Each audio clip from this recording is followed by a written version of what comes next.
So yet another really interesting Nintendo Switch 2 report has recently surfaced, stemming from the financial investor briefing that we've been talking about a lot of different big topics. And this one, I think, has some impact in the Switch 2 generation we find ourselves in once again, because it has to deal with Nintendo and their statement and mindset around merger and acquisition, which they clearly state they're actually open to doing in this briefing, as well as highlighting kind of their third-party lineup of games right now and how it's the most that they've ever had in a Nintendo console at launch ever.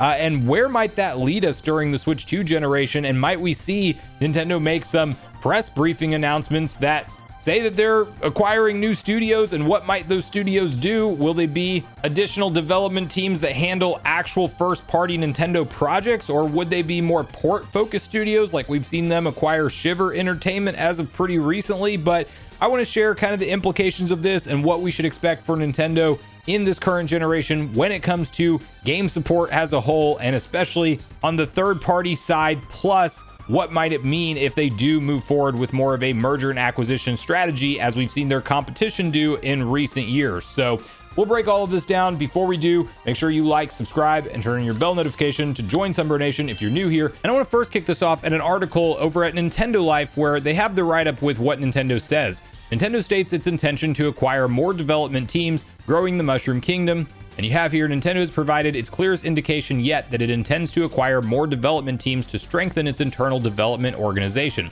The comment can be seen on page 54 of the latest financial report, thanks to Reset Era, in which Nintendo lays out the steps involved in utilizing funds to build business foundation. It outright states that its plan includes initiatives such as acquiring development companies to make them subsidiaries and augmenting our development facilities and the construction of corporate headquarters development center building number 2. And this might on the surface at least go against Nintendo's statement last year, in which it said it would rather organically expand the organization over the acquisition of developers. Though while this latest reveal from the company appears to indicate a more aggressive stance, we can't imagine Nintendo suddenly going on a development shopping spree anytime soon. It's an interesting shift from the company though, right? We could perhaps see a team like Mercury Steam join the fold after its exceptional work on Metroid Dread. It's nothing but speculation on our part for now, but we think it's clear that more acquisitions will happen in the future, possibly within the next financial year. And the exact slide in question is actually this one here. As you can see, under cash utilization for strengthening business foundation is highlighted. Nintendo is a very strange company in that they sit on a lot of capital in the bank account all at once, billions of dollars, not a common thing for any other company to really do, at least not as a rule of thumb for a lot of companies. But you have here area strengthening game development overview, establishing and expanding game development capabilities within the Nintendo group. And examples: expansion of development facilities through the construction of corporate headquarters development center building number 2, tentative name, and you have acquisition of developers as subsidiaries. So Nintendo has acquired a handful of companies in the past. Shiver Entertainment most recently in May of 2024, which that was a really interesting one because it was actually Nintendo acquiring a studio that primarily handles porting games to platforms like the Nintendo Switch, and that's really their wheelhouse. It's kind of like Sony buying Blue Point Games and they put them on projects like Demon's Souls Remake and all of that kind of stuff, where their specialty is kind of remaking, remastering, and porting games. So far, we haven't seen what Shiver's really going to be up to, at least not to my knowledge, as far as since they've become owned fully by Nintendo. But that was an interesting acquisition, because are they going to be handling more ports in-house for Nintendo, for third parties, and involving them with that? But Shiver are kind of going to be the experts on Nintendo dev kits, since they are owned directly by Nintendo and they have kind of all the in-depth knowledge that you would need to get games looking and running up to an acceptable standard on, of course, a hybrid form factor piece of hardware like the Switch 2. Is that the play for Shiver? Who knows? Are they going to go in the more remake directed route? We'll have to wait and see what the long term holds for that. But before that, I mean, Monolith Soft has been majority owned for Nintendo for quite some time. They did complete 100% of the shares of Monolith Soft in late 2024 as well. We had Dynamo Pictures become Nintendo Pictures back in October of 2022.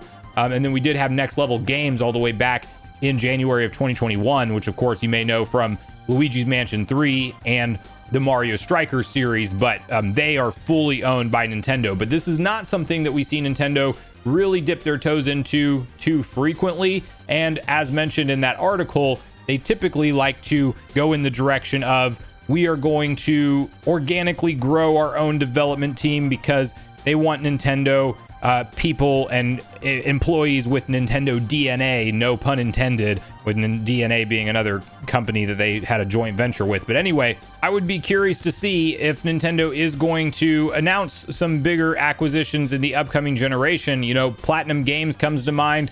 Absolutely, with, you know, their close working relationship on the Bayonetta franchise and Astral Chain amongst others. Would Nintendo want to bring them in-house and fully own them? It is, I would say, in the realm of possibility. And Mercury Steam's an idea that I really like personally, because between their work on Metroid Samus Returns and now Metroid Dread, and I kind of have you know, some wonder and speculation based off of some leaks that we've seen from sources like Nash Weedle that suggest that the next Metroid 2D game may be an original installment, but fully handled by Mercury Steam, just like Dread was. You know, if they're giving them another game with their beloved Metroid franchise like that, would they potentially look at just bringing them in-house? I think that could be a likely acquisition we may see them make. And then you think about Nintendo expanding their development teams from that direction, which is good, because we've talked about how it's going to take longer naturally in this generation with more advanced hardware to get games out than we've seen in generations in the past.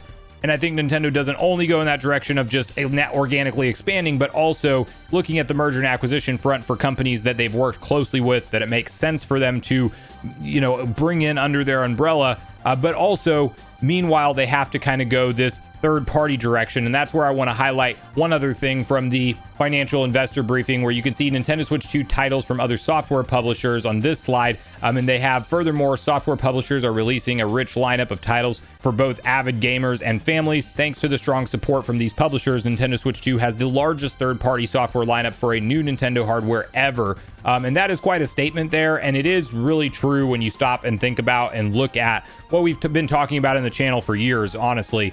We finally have hit that level of power that is in line with PS4, PS4 Pro, Series S.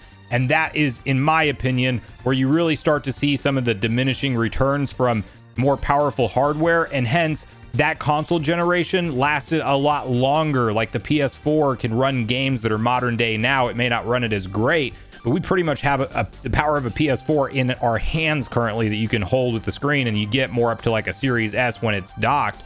You know, we have that entire library of third-party content that can come over. Elden Ring one, we're still waiting to get better optimized and will be released now in 2026.